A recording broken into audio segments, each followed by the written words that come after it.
Buenas noches.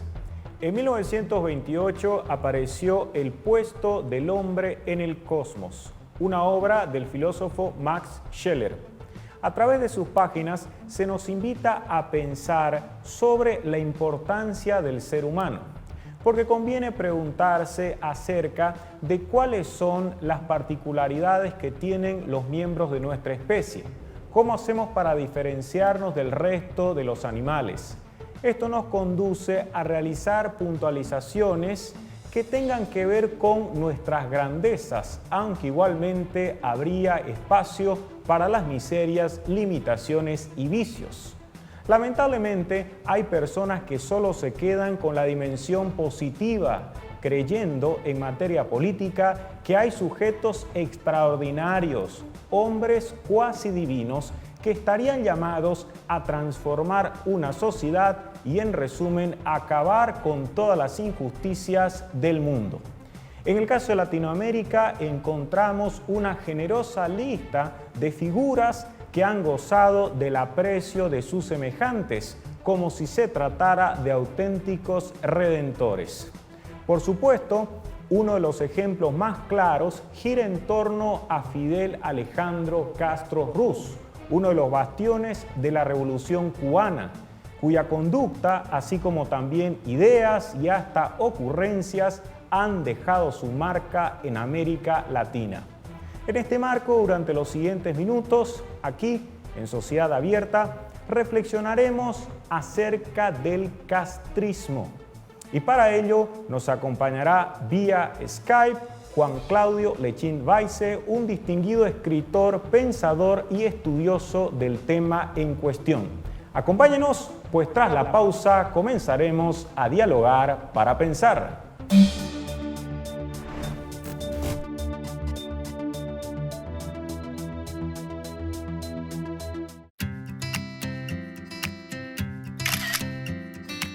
Hay peligros que no los ves, pero existen. No coloques muchos artefactos eléctricos en un solo enchufe. Esto podría causar incendios o choques eléctricos. Si tenés muchos artefactos eléctricos, usa una regleta. Prevenir es vivir. Es una orientación de CRE.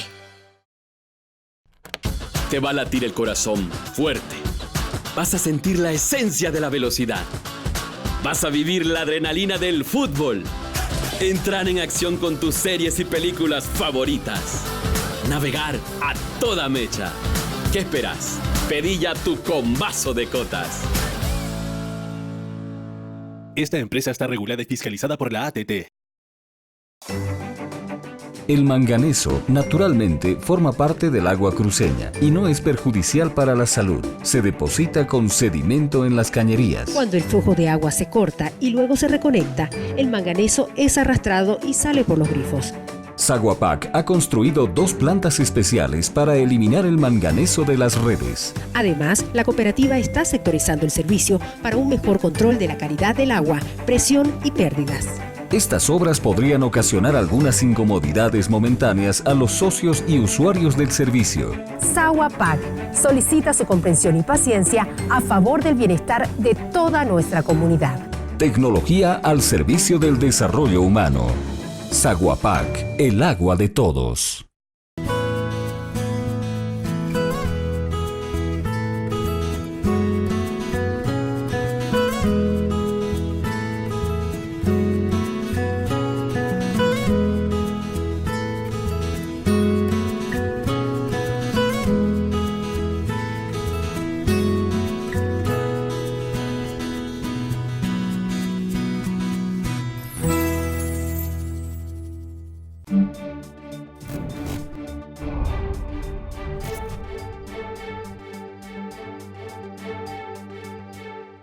Muy buenas noches, Juan Claudio Lechín, y muchas gracias por haber aceptado nuestra invitación para estar en Sociedad Abierta.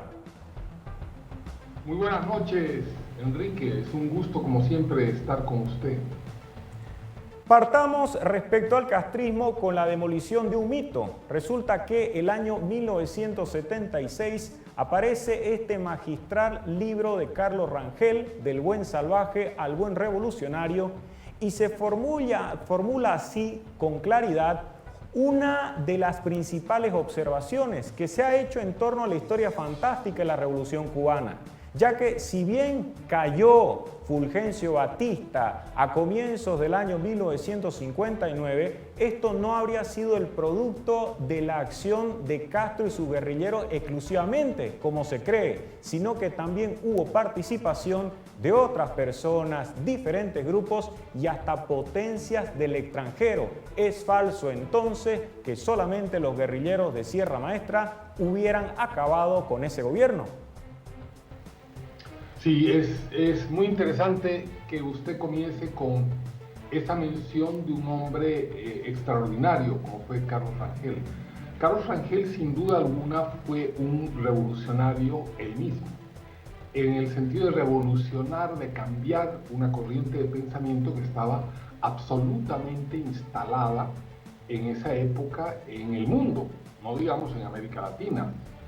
Sartre, Simón de Beauvoir, una serie de intelectuales, incluso en su momento Octavio Paz y Vargas Llosa, estuvieron aplaudiendo a la Revolución Cubana. Después se convirtieron o después se dieron cuenta que las cosas no eran verdad y que Castro tenía una capacidad extraordinaria de mentir, de crear ficciones, o como dicen los franceses, de la mise en scène, de la puesta en escena permanente. Castro nunca dejó de poner en escena las cosas, de crear escenarios teatrales donde él intervenía o donde ponía a intervenir a sus enemigos para demolerlos.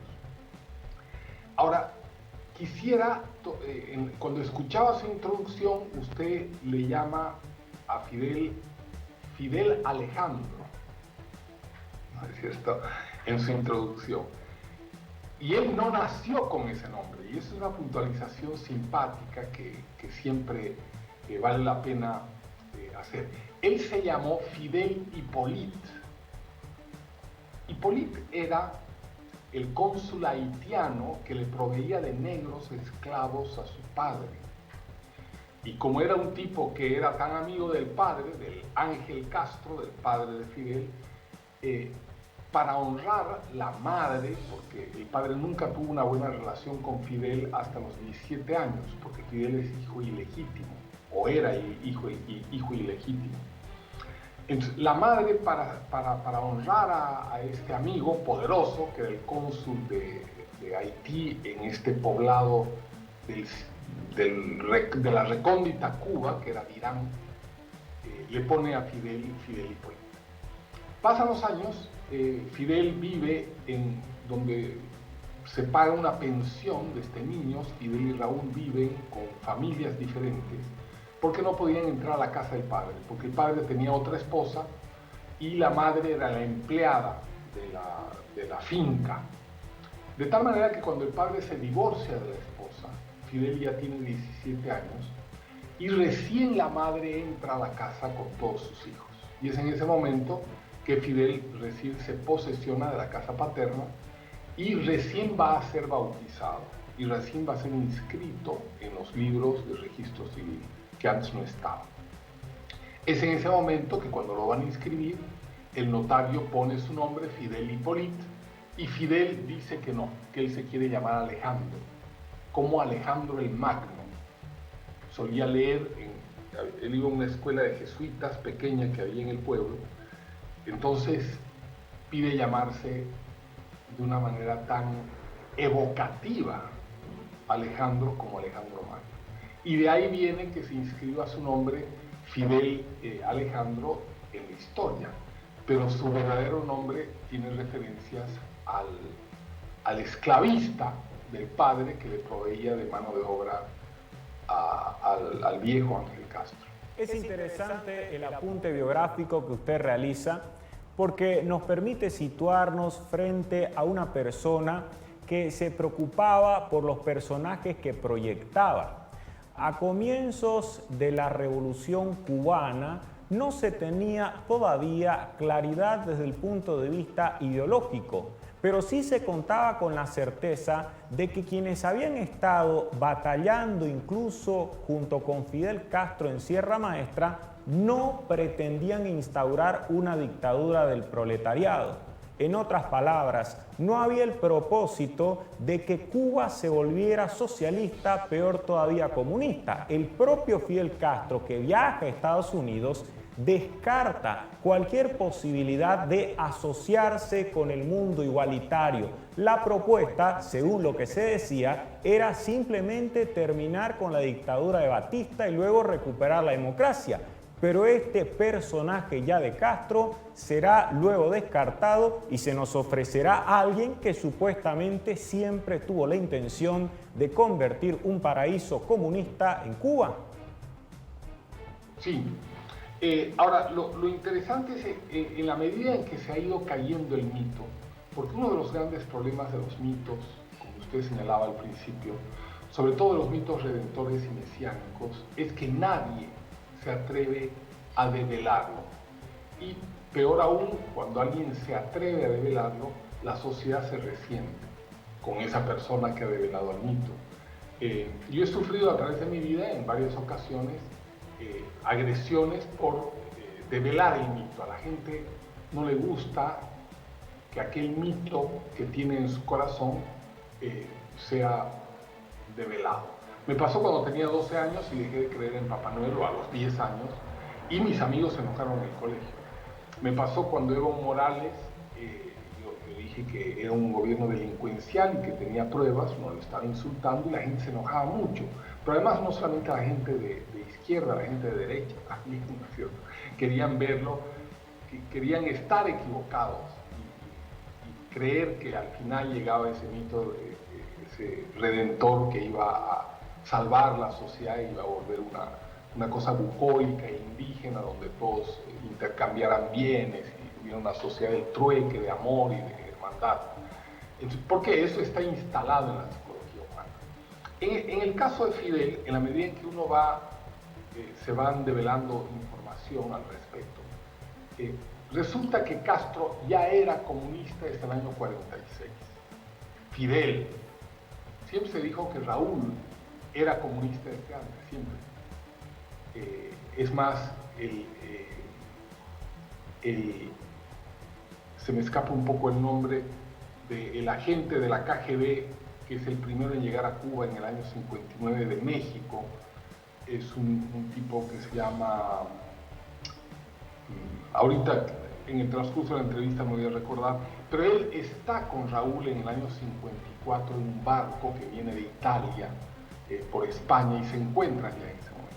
Pero la información oficial es que el 45, y es una información que provee con datos muy precisos Carlos Alberto Montaner, y da nombres y referencias de gente que estuvo cuando lo nombran a Fidel miembro del Partido Comunista, pero del bloque del Partido Comunista que debía infiltrar al partido de Chivas. O sea, Fidel, un poco para hacer biografía, viene de grupos violentistas de la Universidad de La Habana. Se lo conocía como grupos gangsteriles. Él ya cuando tenía 20 años había matado a Manolo Castro, que era otro estudiante que competía con él en la lucha por el poder en la Universidad de La Habana, y había herido a otra persona.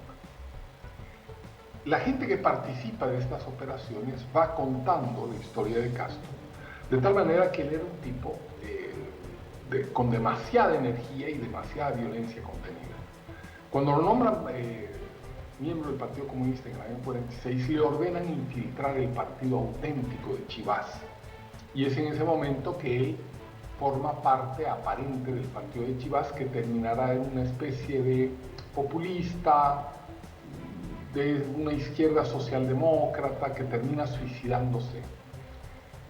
Después él entiende paulatinamente que no puede presentarse como un comunista, porque la sociedad cubana había mantenido a los comunistas en un tamaño muy disminuido, a pesar de que tenían mucho poder intelectual.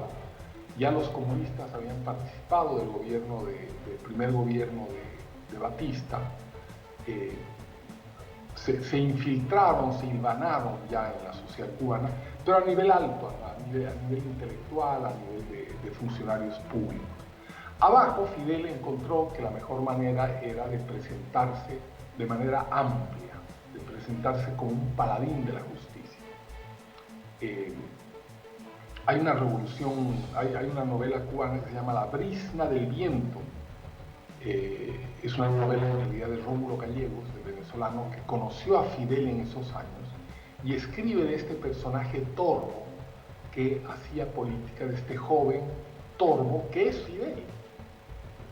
Lo que pasa es que en la medida en que el mito se cae, se empieza a descubrir una cantidad de gente que ya lo señaló, ya habló de la complejidad malvada de este personaje. Una complejidad que sin duda cuenta con diferentes carices, facetas, que paulatinamente nosotros igualmente nos concentraremos en resaltar. Un apunte adicional pues tiene que ver con el hecho de que si bien Fidel Castro ya contaba, como nos dice Juan Claudio Lechín, con este lazo que lo vinculaba al mundo del comunismo, en su primer libro, La historia me absolverá, no existe ninguna promesa relacionada con la instauración del comunismo, ni tampoco en las proclamas propias cuando se estaba en la lucha para derrocar a Batista. Continuaremos hablando acerca del castrismo, pero esto será luego. Tras la pausa nos acompaña Juan Claudio Lechín. Ya regresamos.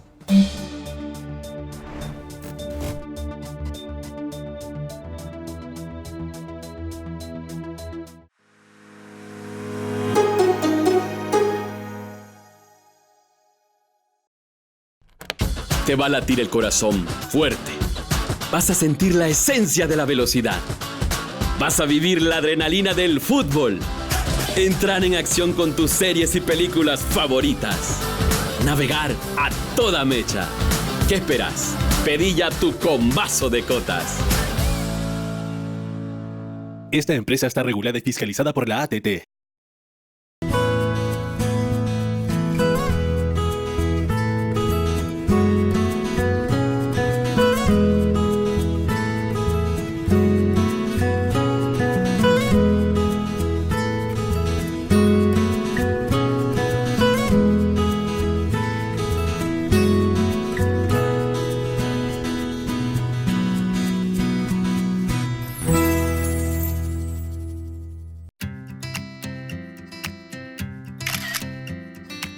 Hay peligros que no los ves, pero existen.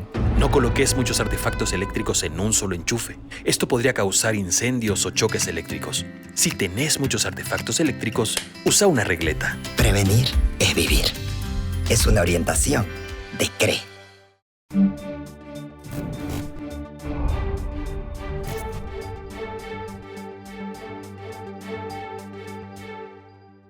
Continuamos en Sociedad Abierta, estamos reflexionando acerca del castrismo y nos acompaña vía Skype Juan Claudio Lechín.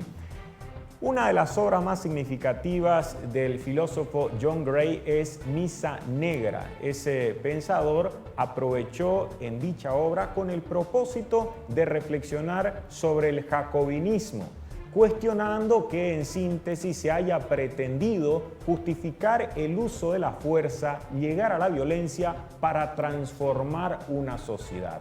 Y resulta que pese a las observaciones que hay en torno a esa cuestión, hay muchas personas que precisamente han tratado de legitimar el uso de la violencia, no únicamente en su país, sino también a través de la exportación de estos modelos que consagran la fuerza para conquistar y preservar el poder. Lo destaco porque si hablamos del castrismo, Juan Claudio, es imprescindible hacer mención a cómo Cuba, bajo el régimen castrista, se ha convertido en un modelo de exportación de violencia, con guerrillas y otros experimentos similares. Sí, Es una pregunta muy interesante porque es el corazón del castrismo. El mismo año 1959, que triunfa la Revolución Cubana y sube Fidel Castro, Cuba invade 3 países. El mismo año, no han terminado de limpiar los escritorios del viejo régimen, invaden 3 países. Invaden República Dominicana, invaden Panamá, invaden Haití. O sea, ya uno dirá, sí, pero eran 30, 40 tipos, igual. En América Latina no hay la historia de América Latina moderna, grandes invasiones de países, o pequeñas invasiones de países. Son raras las invasiones de países en América Latina y generan un hito. En el caso cubano, invadieron 3 países y pasa totalmente desapercibido para los historiadores de las ciencias políticas y de historia política de América Latina. El mismo año.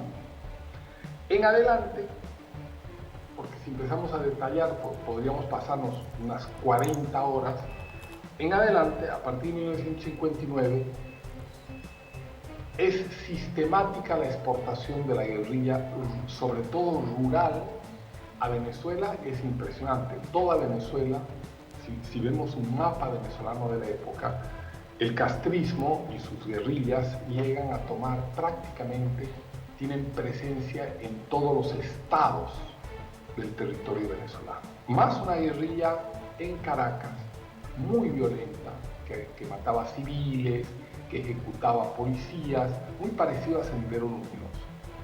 Por supuesto, Perú también, por supuesto, Colombia con las FARC, o sea, la capacidad de generar violencia en América Latina no se detuvo. Ya en 1961 generaron la guerrilla Uturunca del norte de la Argentina, la guerrilla de Marighella en Brasil. O sea, no paran. Fidel Castro no para en la década de los 60 de generar sobre todo guerrilla rural. En la década de los 70 va a generar guerrilla urbana en América Latina. Pero en la década de los 60, es también bueno puntualizar, han ido al África. Ya hay presencia cubana en la guerra de Argelia en el 63, y hay presencia cubana en Angola en el 65. O sea, si hacemos un recuento, podemos llegar al año clave de la violencia cubana en el extranjero, en el año 1975, cuando mandan 50.000 soldados a hacer la guerra en Angola. Y esa ocupación de Angola va a durar 17 años, Enrique. Es mucho más del tiempo que estuvieron los gringos en Vietnam, estuvieron los cubanos en Angola, con 50.000 soldados, que es la misma cantidad de tropa que tuvo Estados Unidos en Vietnam. Pero obviamente 50.000 soldados permanentes significa que la rotación de soldados llegó a ser de 300.000 hombres en esos 17 años. O sea, vemos ahí una unidad militar, no solamente irregular, como había sido la guerrilla en tiempos pasados, sino de la guerra regular. O sea, es un complejo de una unidad transnacional militar muy poderosa. Por eso cuando nosotros hablamos de Cuba, en Bolivia y en el resto de América Latina, y la gente se refiere a Cuba de una manera peyorativa, yo la verdad me extraña la supina ignorancia que hay con respecto a Cuba, que ha estado negociando con los imperios. Si vemos la historia moderna de Cuba, la historia castrista de Cuba, vamos a ver que nunca han negociado con el tercer mundo. Ellos hacen la guerra en el tercer mundo, ellos infiltran, hacen subversión en el tercer mundo, generan espías, violentan en el tercer mundo, pero no negocian con el tercer mundo. Negocian con Canadá, negocian con Dinamarca, en Angola negociaron con los Estados Unidos y Sudáfrica. O sea, ellos psicológicamente a través del castrismo siempre se posicionaron en un primer mundo. Ellos nunca se vincularon para negociar con el tercer mundo, eran líderes del tercer mundo. Negociaban con los países de alto vuelo, suponiendo que estaban representando a miserables de distintas partes del planeta.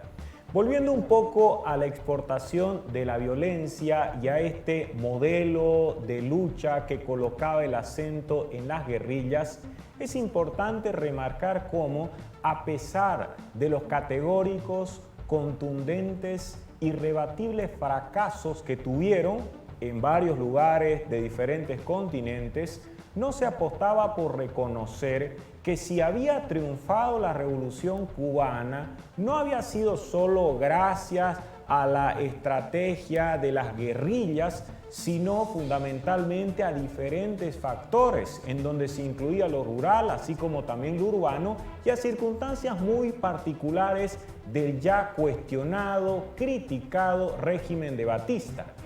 Lo acentuó porque resulta que si fracasaron en el Congo, así como también en Bolivia, no era como consecuencia de la pereza de alguna raza, como lo dijo el racista Ernesto Guevara La Serna pensando en África, o porque acá los indígenas de Bolivia contaban con otra mentalidad. Hay un problema, y esto en general para la izquierda y los socialistas, en reconocer que la realidad no concuerda con su visión y concepción teórica del mundo. Cuesta reconocer entonces que uno ha fracasado y lo más fácil es atribuir la responsabilidad a otras criaturas siempre inferiores desde el punto de vista del revolucionario. Sí. Como puntualización, el racismo de Guevara no solamente despreciaba a los negros africanos, sino a los bolivianos también, les llamaba la resaca los bolivianos, no olvidemos eso. Y por supuesto hay muchos bolivianos que le rinden loas y posiblemente el Che Guevara sea el político más escrito por los intelectuales bolivianos, que dejan mucho que desear y han dejado mucho que desear en toda la historia intelectual del país. Pero volviendo a su puntualización, que es central, es absolutamente cierto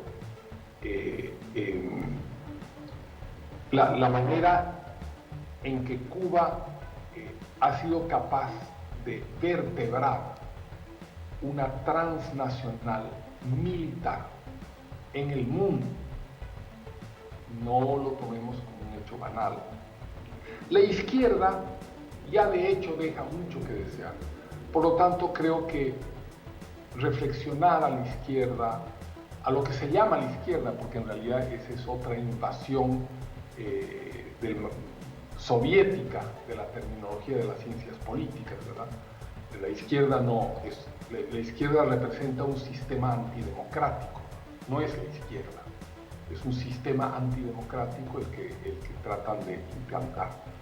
Pero volviendo a lo central, la manera beligerante que ha tenido Cuba en todas partes, vale la pena recordar también que los torturadores cubanos en Vietnam, los soldados norteamericanos a la hora de tortura le llamaban la hora cubana, porque eran cubanos los torturadores en Vietnam. O sea, hoy los torturadores en Venezuela son cubanos. O sea, hay una correlación de volverse expertos en muchas cosas que a la llamada izquierda le parecen horrorosas. Lo que pasa es que esa llamada izquierda en realidad anida a creyentes, son creyentes radicales que están buscando alguna fe para creer.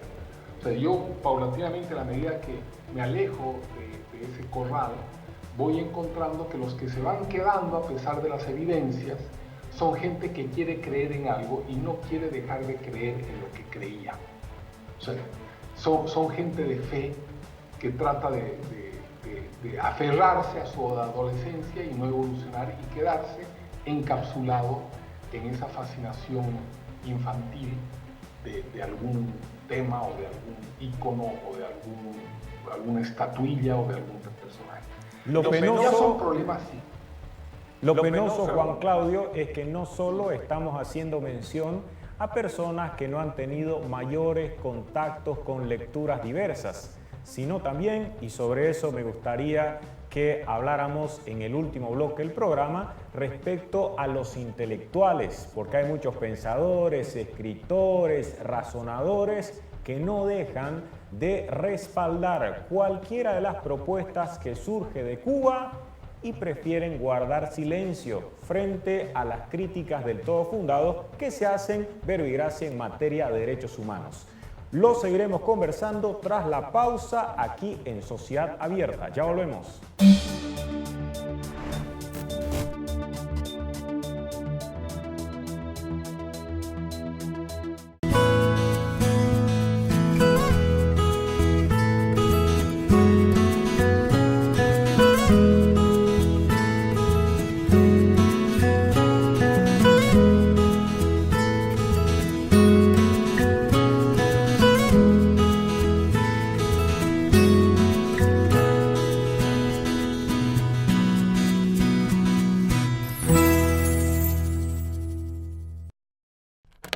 Te va a latir el corazón fuerte. Vas a sentir la esencia de la velocidad. Vas a vivir la adrenalina del fútbol. Entrar en acción con tus series y películas favoritas. Navegar a toda mecha. ¿Qué esperas? Pedí ya tu combazo de cotas. Esta empresa está regulada y fiscalizada por la ATT.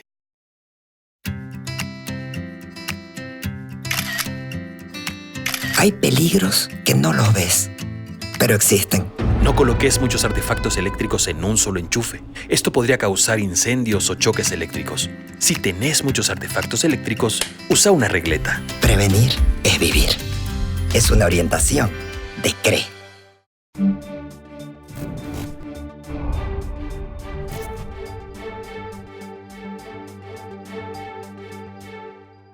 Último bloque de Sociedad Abierta. Hemos estado reflexionando con Juan Claudio Lechín, quien nos acompaña vía Skype desde Lima, Perú. Y en esta última parte del programa me gustaría resaltar cómo, desde el punto de vista de varios intelectuales latinoamericanos y europeos, Cuba sigue siendo todavía en su faceta revolucionaria un elemento que justifica su fascinación, a tal punto que prefieren obviar críticas fundadas, presos políticos, todo en aras de mantener ilesa su creencia en esa propuesta utópica. Juan Claudio. Sí, la verdad es que lo que pasa que también es un desgarramiento de uno, ¿no? Porque uno creía en muchos de estos personajes o personajes, y a medida que pasa el tiempo son gente decepcionante por su incapacidad de estudiar, por su incapacidad real de investigar y por su incapacidad real de razonar. Uno los tenía cuando era adolescente o joven, los tenía en una altura singular y de pronto resulta que son de una banalidad y de una... son seres dañinos. La intelectualidad de América Latina es un grupo de gente excesivamente dañina, Enrique, porque el intelectual sí tiene un rol fundamental en las sociedades. El intelectual tiene el rol de anticiparle a las sociedades lo que sucede o profundizar sobre lo que está sucediendo. O sea, mientras la gente anda en la calle vendiendo cosas o trabajando en una fábrica o trabajando en una oficina, el intelectual tiene el tiempo necesario para sentarse y ver lo que la otra gente no puede ver hacia adelante, ver los factores que se están acumulando para desestabilizar una sociedad, ver en lo profundo si hay cosas que la prensa, con su formato banal, obviamente no puede hacer otra cosa que ser banal la prensa porque tiene que dar noticias impactantes cada día, si está omitiendo cosas en la profundidad. Entonces, esa es la tarea del intelectual, no es repetir como loros tonteras que ya están dichas. Y ahí es decepcionante América Latina porque el intelectual de América Latina, en el 98% de los casos, es un importador de pensamiento. O sea, es en realidad un eco. No es un creador de pensamiento, ni siquiera a partir de su realidad, ni siquiera cuando su realidad le habla fuerte. Por ejemplo, en el caso de Lechín Oquendo, no hay un solo intelectual que se haya propuesto ver el trabajo de los sindicatos en la generación de ciudadanía en Bolivia. Y es el gran trabajo de ciudadanía está hecho por los sindicatos a la cabeza de Lechín Oquendo, no porque sea mi padre. Los trabajadores mineros repelieron al ejército en varias ocasiones y lo derrotaron. Es el caso de Cerdas en Potosí, es el caso de Natalio Mamani en La Paz, en la mina Matilde. Entonces, cuando uno ve esos casos y resulta que los intelectuales están hablando del Che Guevara, un tipo que lo que hacía era dar vueltas en la selva, como trompo, es incomprensible porque estamos dejando de estudiarnos a nosotros y a lo que nosotros hemos hecho en función de estudiar un espectáculo, una Kardashian de la época. Y a eso se dedican los intelectuales de América Latina.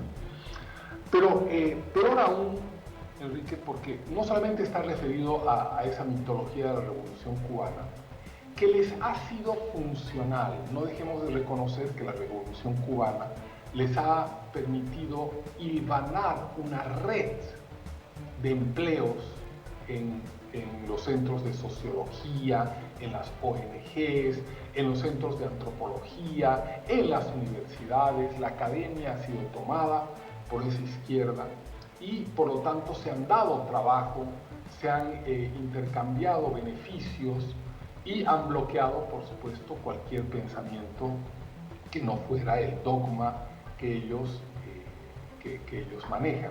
Además, Juan Claudio, a propósito de todos estos beneficios que trae consigo mantener una posición acrítica en cuanto al castrismo, muchos han sido galardonados en Cuba por novelas, ensayos, poemarios, cuentos, todo por efecto de mantener un silencio prudente y solo en determinadas ocasiones levantar la palabra, pero para respaldar de forma pública lo que hacía el régimen castrista. Algunos pensadores, intelectuales, escritores, sin embargo, se han distanciado, pero muy pocos lo hicieron en la hora más intensa.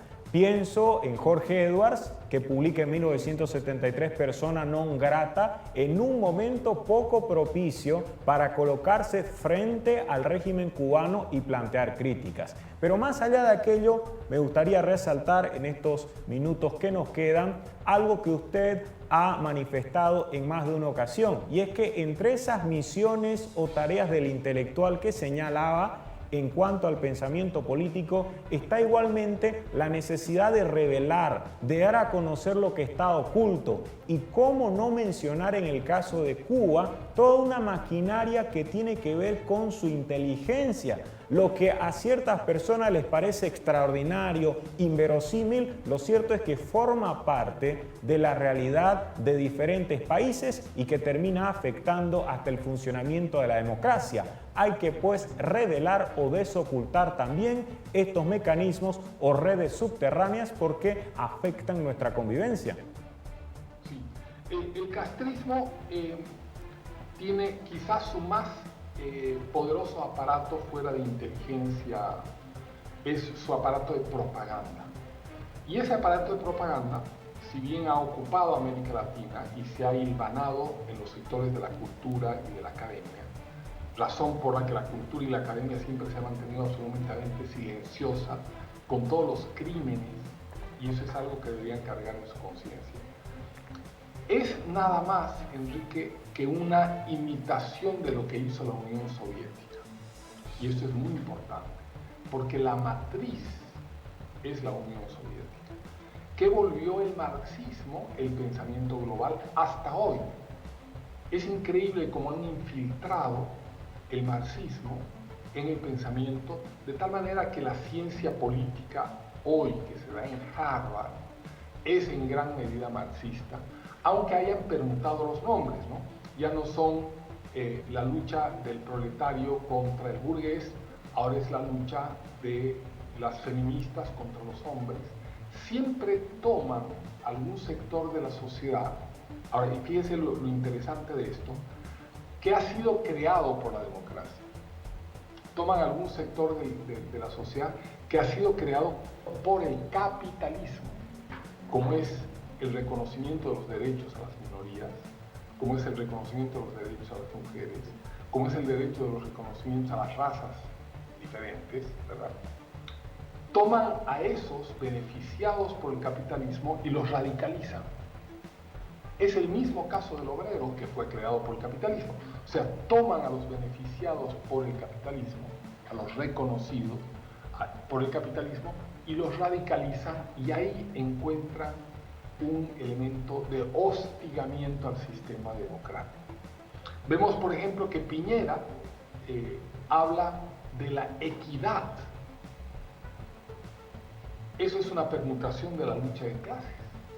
El presidente Piñera, siendo hostigado en su país por agentes cubanos, venezolanos, por una ofensiva global antioccidental, dice que, claro, el problema en Chile es un problema de equidad, cuando el problema de la democracia, que ha solucionado la mayor cantidad de males, sin ser perfecta, ha solucionado la mayor cantidad de males de la humanidad.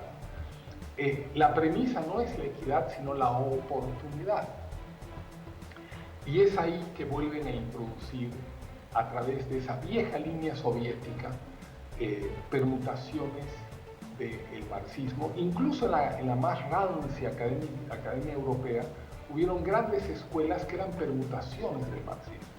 Por eso creo que la raíz es el marxismo, que es una imaginería, Enrique. El marxismo es una imaginería donde Marx pretende darle una forma racional a un cuento de hadas. ¿Cuál es el cuento de hadas? Que hay un adalid guerrero que se llama el proletario, que por el solo hecho de no tener medios de producción, o sea, no importa si viola a su hija, le pega a su mujer, ya es de por sí un héroe por no tener medios de producción. Está llamado a luchar contra el mal más malvado de la sociedad, que es el burgués, derrotarlo, instaurar una dictadura benévola, por supuesto, porque él es un adalid santo.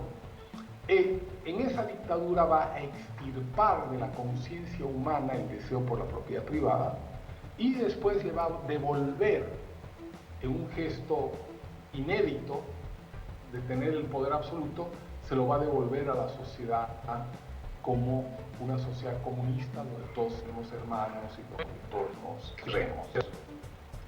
Esa es una tontera.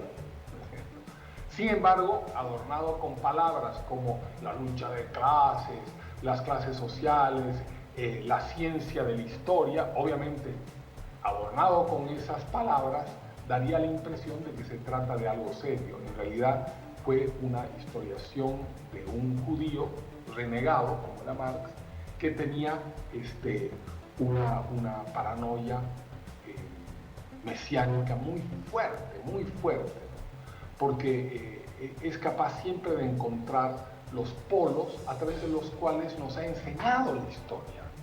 Nosotros hemos comprendido la historia a través de un siervo y un señor feudal, y la iglesia queda afuera, cuando la iglesia en la Edad Media era fundamental en la existencia de la sociedad medieval. Lo curioso, Juan Claudio, es que esa visión de un europeo del siglo XIX que no pensaba en absoluto en una isla caribeña para concretar sus anhelos igualitarios haya sido explotada y en este caso resultara útil para que continúen las personas hablando del castrismo como si se tratase del único camino que debe ser transitado a fin de resolver todos nuestros problemas. Por supuesto, se trata de un asunto muy complejo, arduo, de diferentes dimensiones y enormes mitos que esperamos sirva por lo menos estas palabras para facilitar la provocación a todos nuestros telespectadores, y por esa razón se agradece la gentileza desde Lima vía Skype de Juan Claudio Lechín Weisse. Ustedes pueden además buscar más de un trabajo de Juan Claudio o leer Las máscaras del fascismo, entre otras obras, para tratar de aproximarnos y tomar conciencia crítica de lo que más allá de las apariencias es el castrismo. Muchas gracias, Juan Claudio, por haber tenido esta valiosa participación en nuestro acercamiento a un asunto como el castrismo. Y veamos solamente, para concluir, la importancia que hay de la infiltración que existe hoy en la oposición boliviana por parte del castrismo boliviano que se llama Evo Morales y el MAS. O sea, pongamos mucha atención que esto que estamos hablando es de suma actualidad en Bolivia. Muchas gracias, Enrique. Y con nosotros será hasta el próximo miércoles, cuando nos demos nuevamente cita aquí en Sociedad Abierta con el propósito de dialogar para pensar. Muy buenas noches.